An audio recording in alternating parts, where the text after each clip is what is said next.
war. She, afraid of losing her grip on the more immediate problems of spaghetti, or my muddy footprints through the corridor, brushed it away like she would a curtain of hair creeping across her face. That's just life, she said. I, a child, whose thinking had not yet learned to sit still, remarked, "But why is it life when war is killing? And what would it have to do going around making business with its enemy?" Showing me how a TV remote could become a wand, conjuring cartoons in a box on the table, she would usher my attention into an environment more safe for inquisitive children.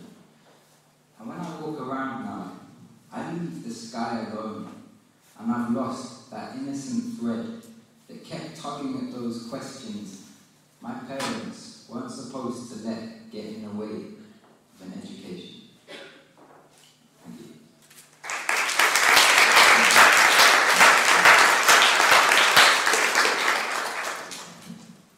Yeah, I got some time, so I'm going to do some war-themed kind of stuff.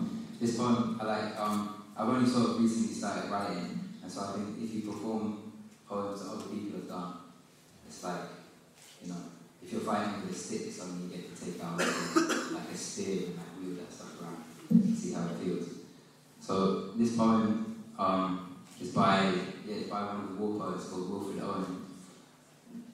It's called Dolce et Decorum Est, which is Latin for it is sweet and noble to die for one's country. Bent double like old beggars under sacks, coughing like hags, we cursed through sludge. Till on the haunting flares we turned our backs, and towards our distant rest began to trudge. Men marched asleep, many had lost their boots, but limped on, bloodshot. All went lame, all blind, drunk with fatigue, deaf, even to the hoots of gas shells dropping swiftly behind. Gas! Gas! Quick! Boys! An ecstasy of fumbling, fitting the clumsy helmets just in time, but someone still was yelling out and stumbling and floundering like a man in fire or lying dim through the misty panes, as under a green sea I saw him drowning. In all my dreams, before my helpless sight, he plunges at me, guttering, choking, drowning. If in some smothering dreams you too could pace behind the wagon that we flung him on, and see the white eyes writhing in his face, his hanging face, like a devil sick of sin. If you could hear at every jolt the blood come gargling forth from the froth-corrupted lungs, obscene as cancer, bitter as the cud of vile, incurable sores on innocent tongues, my friend, you would not tell with such high zest to children desperate for some ardent glory the old lie, Dolce et Decorum Est, pro patria mori.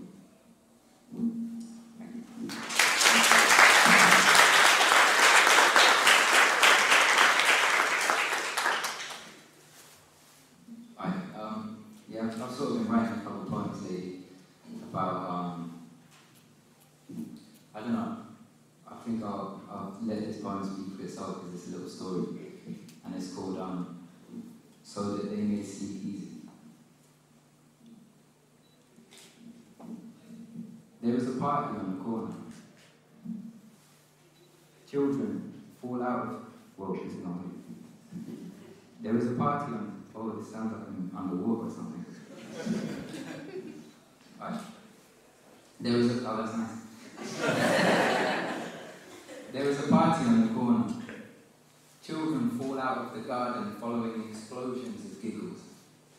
On one side, there were leather boots and Stetsons. The other, feathered headdresses, moccasins, painted cheeks.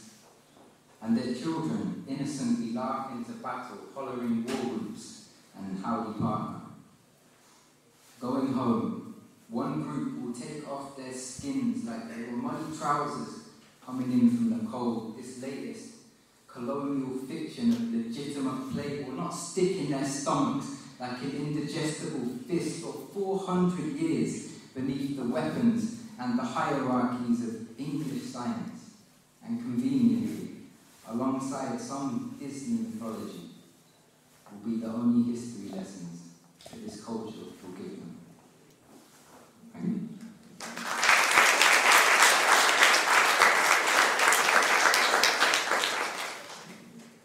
Alright, I think I still got time. Yeah? 5. Yeah? Sweet.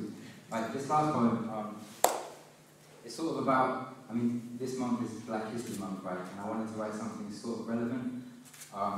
But, understanding this from being a white person, I think when I chat to a lot of white people about racism, there's a tendency to immediately say, oh, I'm not racist. But I think growing up in the culture that we grow up in, with the values, the cultural norms, and the history and all of that kind of stuff, it's almost like it's programmed into you. And I don't know if you can ever really get rid of some of the stuff, even if you quickly say, that's something to do with me, because you dismiss a chance to maybe try and understand something. And being white, you probably benefit if you don't try and understand it anyway. So this is kind of directed maybe towards white people. I'm trying to write stuff that maybe like my grandma would understand, and she grew up in a culture that was a lot more overt with this kind of stuff. And so I think I'm trying to investigate like what it does to your imagination, especially about history. And it's called My Imagination Has Been Programmed, or The White That's in My Eyes. Suppose the Africans visited the Americas long before Columbus thought he'd found India, or Amerigo Vespucci named it after himself like it was a firstborn son, despite already having a family. Would you believe it? Suppose now that Vikings landed on what would 600 years later be called Newfoundland. Just think about their ships as they trembled at the mercy of a wave. Think about their implements, their helmets, their colourless skin. Because knowing the similarity in distance, can you see African ships, sailors? Can you see their clothes, let alone a trade of pyramids? Travelling further, I cannot see 3 black popes. Jesus does not arrive at my imagination dressed in anything but white skin. Euclid, astronomers examining the density of Sirius stars, the original Adam and Eve. My imagination won't allow it.